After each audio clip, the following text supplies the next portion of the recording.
Hello, everybody. Welcome to Sex Talk with Natasha. I'm Natasha Helfer Parker, and I'm super excited to have yet another show on Wednesday night, 10 p.m. Central, 9 p.m. Mountain. And tonight we're going to be talking about chronic pain and how that can really affect people's sexuality from an individual standpoint and also from a couple standpoint. Before we get into that, I just want to thank all of those of you who have subscribed to Sex Talk with Natasha. I'm getting a lot of really positive comments about all the things that I'm trying to make available there. A lot of people are really liking the daily actions, which is kind of like these little exercises that I come up with for you to start practicing your what I call sexual muscle in regards to practicing new things on a regular basis so that you're not under some false expectation that your sexual health or your sexual issues are all going to be resolved within, one webinar or one workshop or even just a few months of work with a professional. Sometimes you really need kind of ongoing ways to prioritize these things in your life. So that's one of the goals at Sex Talk with Natasha, as well as comprehensive sexual education for adults, which I think is just so important.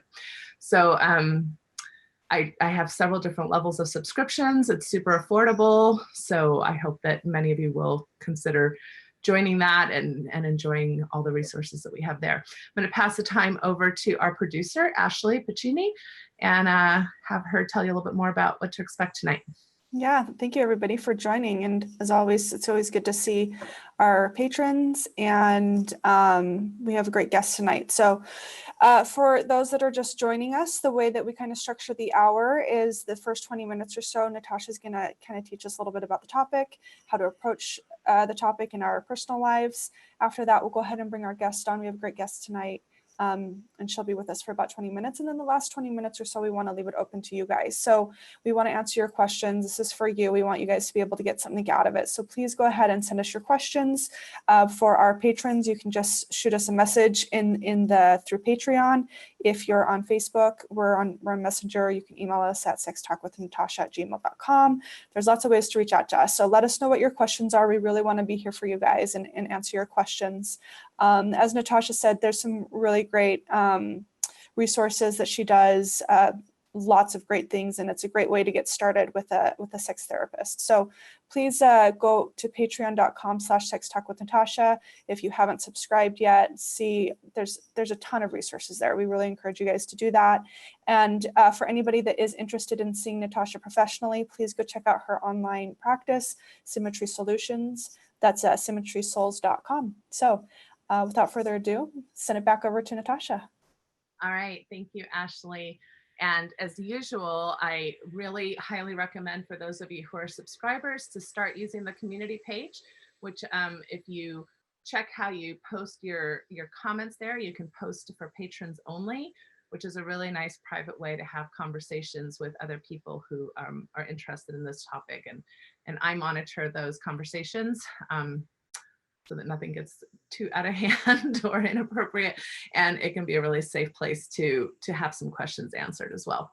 All right, so let's get going. I think that most of us would agree with the idea that sexual activity is an important part of quality of life for human beings. And I think most of us could probably understand that having any type of chronic pain issue might understandably get in the way of that. Nobody really likes to be in pain, whether it's chronic or acute. And we all, I think, have probably experienced pain at some level and can understand how when you are in pain, it's hard not for your attention to focus mostly on that particular aspect of your experience and then be trying to avoid the pain. Now, there's all kinds of chronic pain, back pain, shoulder pain, neck pain, migraines, fibromyalgia, there's just so many different ways that chronic pain issues can show up. And so I'm not going to necessarily focus on any one of those, but I did think it would be interesting to share some research on some back pain that I found that has to do with sexuality. in that 50% of the people studied in this, surveyed in this study, did report noticing that chronic pain affected their sexual enjoyment. 72% stated that they started noticing that their sexual frequency decreased significantly. 70% stated that sexual activity was less satisfying. 60% started reporting that there were problems with a partner in regards to sexuality and chronic pain. 67%, this is a really interesting one, did not talk to their doctor about sexuality and sexual concerns in regards to their chronic pain. And then here's another one that's just really sad. Out of those who did talk to their doctors, 56, so almost 60% of those people said that the doctors were not helpful in knowing how to help with sexual dysfunction due to chronic pain. So these statistics, kind of, they obviously focus in on a lot of the concerns that I have in regards to us being comfortable talking about sexuality, being able to prioritize our sexuality, being able to be creative and advocate for ourselves sexually in regards to really any issue that's happening in our life. But tonight we're going to address chronic pain. So there's a complex interaction between sexuality and chronic pain in the idea that we know through a lot of great work, and some of it of a mentor in the sex therapy field, her name is Beverly Whipple, that orgasm helps with chronic pain. So we know that the body kind of has its own natural painkiller, if you will, and when it releases endorphins. So orgasm, touch, even if you don't reach orgasm, but you have pleasurable touch, that can start releasing these endorphins. And it can really be helpful to people who are experiencing pain. On the other hand, chronic pain is exhausting and fatiguing, and it's difficult to feel sexy or desire when you're dealing with chronic pain. So these two kind of realities are intermixing at the same time, and it can make it kind of complicated for people to know how to manage that. When we're dealing with chronic pain, many times we're on medications, and many medications have sexual side effects, which is another reason why I'm so concerned about the numbers of people not talking to their doctors about their sexuality. And medications can also affect blood flow and also hormonal issues. So you would understand why that would affect your sexuality too, as far as erection, sexual arousal, labial engorgement, all of those things that are part of our pleasure system. For those who are on long-term opioid regimens, especially men, will probably expect to have some type of treatment for erectile dysfunction at some point in their treatment. So again, these are things that not necessarily people are talking about when they're deciding to go on those types of treatments, and things that are important to talk to your doctors about. Another reason why chronic pain can be so debilitating to your sexual life is that it's just depressing. It's depressing to have chronic pain. It can affect your self-esteem, the way you consider yourself. None of us really like to feel sick or to be labeled as sick. And usually the label of being sick isn't necessarily correlated with being sexy or desirable. So whether or not our partner feels that way about us, oftentimes we feel that way when we're dealing with chronic pain. All right, so I kind of have my thoughts today, I'm going to address just some very basic things as far as what I think it's important to explore. And then I'm going to have a list of really more detailed how-tos. So one of the things that I'm kind of alluding to already is exploring your own self-esteem. How do you start learning how to feel good about yourself in spite of having to face maybe a new normal? Some chronic pain is there for, it's going to be there for a long time, maybe even the rest of your life, depending on what you're dealing with.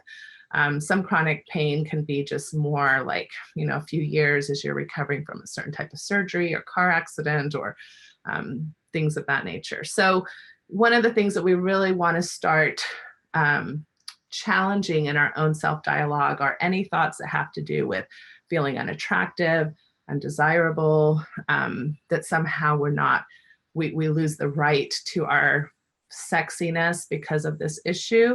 This is really something that we need to combat pretty aggressively if we're gonna not fall prey, I guess, to those types of negative self-dialogues.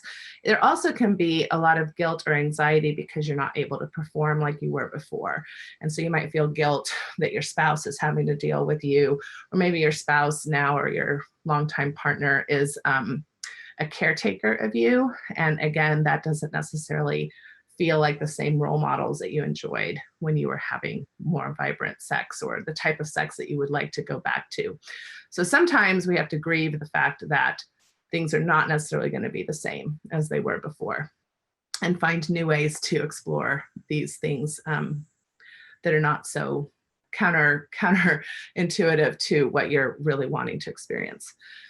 My next big kind of bucket list is exploring issues of communication with your partner. So it's oftentimes not only just difficult to talk about sex in general when things are pretty healthy and going well, relatively well.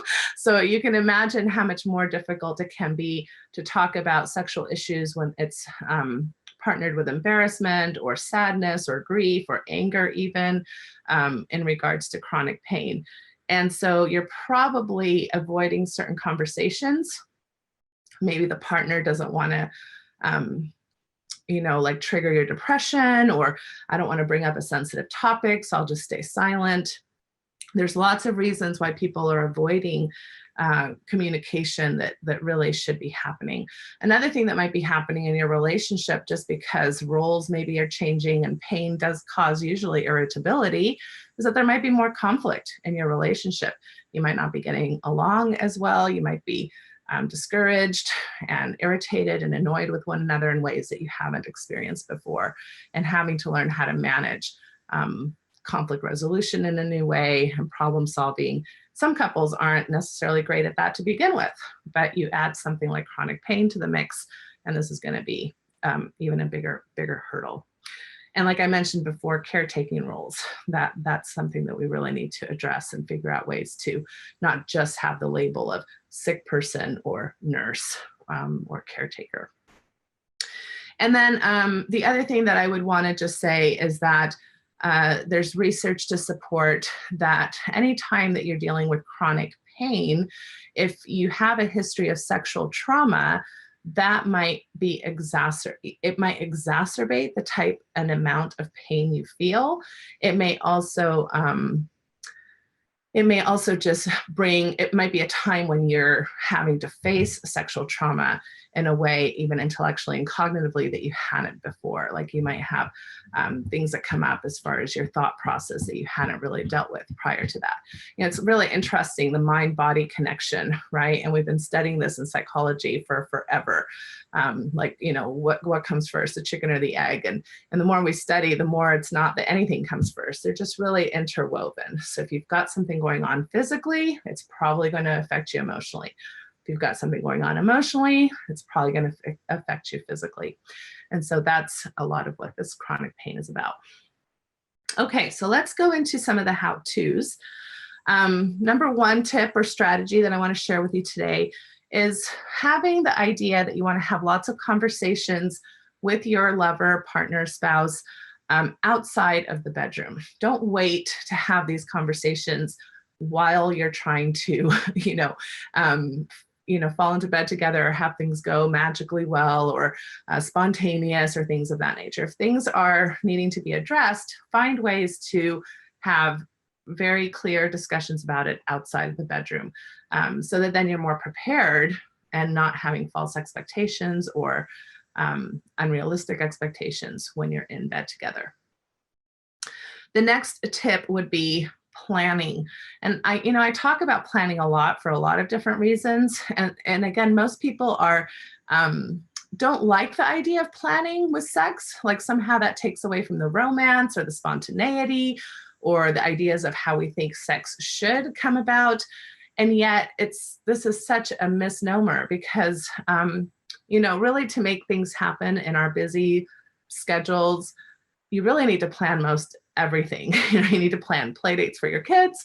You need to plan what you're going to eat. You need to plan whether or not you're going to go to the gym. So if you want something to be happening, you need to kind of spend time thinking, this is something I need to figure out how to prioritize in my busy life and schedule. And along with planning, it can be really important to start understanding and knowing your body. What time of day are you more fatigued? What time of day is the pain worse? And try to avoid those times and find the most energetic times to make yourself available for sex. Next tip is to really be frank about your fears and your thoughts with your partner. We leave so much assumption on the table, and this is how we get into a lot of meaning ruts. For example, I had a couple not too long ago where there was chronic pain, and he was convinced that she was just really not attracted to him anymore. He had a limp going on and some issues with his walking, and his knee really hurt, had some knee issues. And so he felt like this made him less attractive. And since she wasn't initiating as often as she had before, he just assumed, well, she doesn't find me as sexy as before. When we finally got this out on the table, she was, you could see her eyes like, oh my goodness, that is not what's happening at all. I haven't been initiating because I can see that you're in pain and I don't want to add to your pain. I don't want to make you feel stressed about your pain. I think, a lot of the positions that maybe we've enjoyed in the past would be painful. Like, how are you going to get on your knee to have the missionary style position sex that we used to have, etc. So they were on totally different playing fields as far as the assumptions. So I think it's really important to just lay out, these are my fears. This is what I'm thinking is going on. This is what's really going on, and have those types of conversations.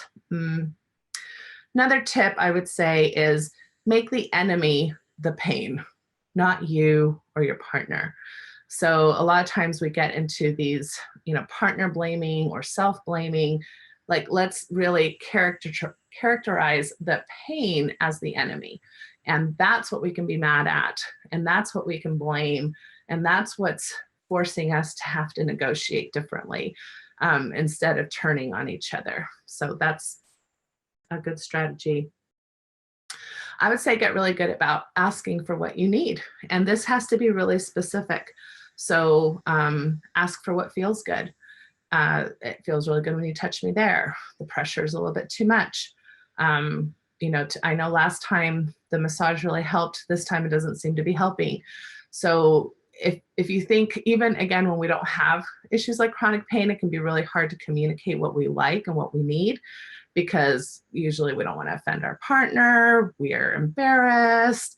We don't know how to talk about these things, but it's so important to figure out ways to really ask specifically for what you need and want, and then figure out whether or not those needs and wants can be met by your partner. Because just because you ask for it doesn't mean you're going to get it, which is okay, because we all have our boundaries and we all have our limits, or even, one day you might not get it, another day you might, just depending on what's going on for your partner as well. Another resource I would talk a lot about is sensate focus. Usually sensate focus exercises are used for low libido partners or people who are wanting to get more in touch with their own desire. But I think sensate focus can be really helpful for those who are dealing with chronic pain, because it's an exercise where you really do not worry about sexual touch so much or orgasmic touch. You just really focus on pleasure. And sometimes when you're going through chronic pain, what used to feel pleasurable doesn't feel pleasurable now. So it's kind of a massage type exercise. And I have a resource for it on Sex Talk with Natasha that I'll make sure and share as far as how to do sensate focus. But it can be a really good way to refigure out what your body enjoys or doesn't enjoy at this particular time. Self or partner stimulation is very important. So again, if orgasms help with chronic pain, let's try to have a lot of them. Wouldn't it be nice if the doctor prescribed orgasms instead of some of the narcotics, right? Or things like that. Not that I'm shaming narcotic use, because I know for a lot of people that's really important, although we have a lot of issues with narcotic use as well in our country. And there's a huge debate on and dialogue going on about that. But narcotics definitely have their place in dealing with chronic pain at times. But self or partner stimulation, so masturbation or just partner stimulation, can be a really important part of enjoying sexuality, you know, and offering you sexual release that is important. Using sex toys and lube, good lube. So maybe before you could move your body in a way that, you know, for instance, the grinding or the moving against something to get the clitoral stimulation that you used to be able to do. Well, now your back pain or your hip pain or whatever's getting in the way of you being able to make those movements that got you to be able to climax the way you did before. So now you're feeling like you've been robbed of this ability that you have been able to, you know, enjoy for many years. So having, you know, vibrators or other types of sex toys that can help with just the mechanics of sexuality can be very helpful. Positions are important. There are certain positions that can be really not only painful, but even harmful, depending on what it is that you're dealing with. Like, for example, and that's why I can't just say, oh, avoid this position, because depending on where your pain is and what you're dealing with, one position may be best for this couple. It may not be helpful for this other couple. Like, for example, some people, like if a man has pain bending over, the spooning position is probably not going to be helpful for him. If you've got genital pain, the spooning position might be very helpful because the thrusting isn't going to be as strong or as deep. So, you know, it depends on the issue. But you do want to find positions where you're putting less pressure on whatever body part it is that you're struggling with. Sometimes for men, it can be important, depending again on back or shoulder pain, if they're on missionary style position, to not put the weight on their hands. Instead, you know, lean forward and put your weight on your elbows. There's lots of books on positions. There's obviously the infamous Kama Sutra, where you can explore different positions. You can have pillows or things that will help you position yourself in certain ways. Lots of great ways that you can use just sexual positioning of your body, and more creative things that maybe you have to spend a little bit of time on figuring this out, and maybe that's a little annoying or irritating. At the same time, we can reframe that to fun and creative, and, you know, you're off to the races, maybe finding out things that you didn't ever try before. I would say that oral sex is a great tool. A lot of times, again, you know, I've written about what successful sex looks like, and in our culture, for myriads of reasons, penis and vagina sex seems to be what we think as successful sex. And there's so many great ways to not have penis and vagina sex if that's painful or has, you know, you have a hard time with that. So oral sex, there's lots of great ways that you can position yourself or your partner comfortably and enjoy oral sex. And that can be really fun. And my last few points are one I've kind of already talked about, but please, please, please, please talk to your doctors about issues that are having to do with chronic pain and sexuality.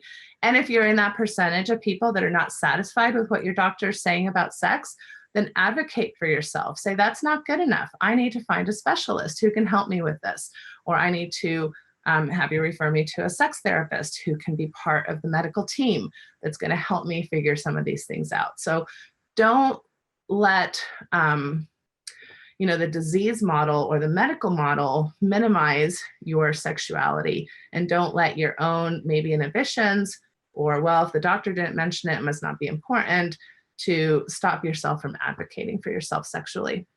And the last point is just this idea of creating the new normal. And like I mentioned before, this sometimes is just about grief and anger and depression that you initially go through as you're having to face a new reality in your life, and especially a reality that deals with chronic pain, which is very, very bothersome, and you have a right to be upset about that. And at the same time, it's so important to work with somebody who can help you reframe that in a way that's not, you're not going to be identified by your chronic pain, that it's not going to become your whole identity, that it's not going to completely eradicate the type of quality of life that you want to have. And that you, again, can really challenge some of the self-dialogue that's probably happening for you and even for your partner in regards to these issues. So that's my chronic pain bullet point list. There's a lot of information in there that I'll make sure and bullet point for you. That's, again, part of the subscriber benefits, is that you get homework and resources based on all this information. I kind of put it all in organized format for you, usually a few days after the show airs. So Ashley, take it away. Yeah, thank you so much. That was great.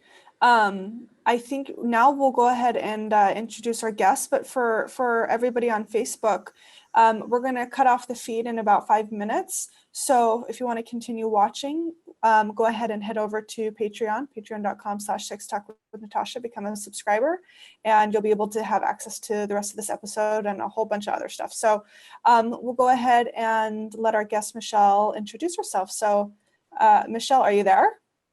I am. Can you hear me? Sure can. Okay, Thank you perfect. so much for joining.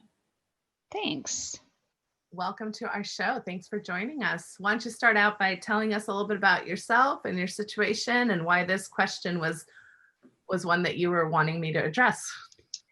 Well, I've been married for 29 years, and my husband has dealt with chronic pain for a long time. He has Crohn's disease and fibromyalgia.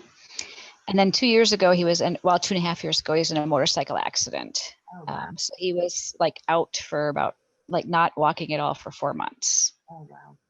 So that, and it's kind of been, coming back into a little bit better health at this point, but still in constant pain. His knees hurt. He's going to end up having his knees replaced here in the next couple of years, and just trying to deal with it. And, I got mad the other night and I'm frustrated with not having sex. And he's like, I know, but I'm always in pain. I said, I understand that, but I still have needs once in a while, and then I also work 7 days on and 7 days off, and I work second shift.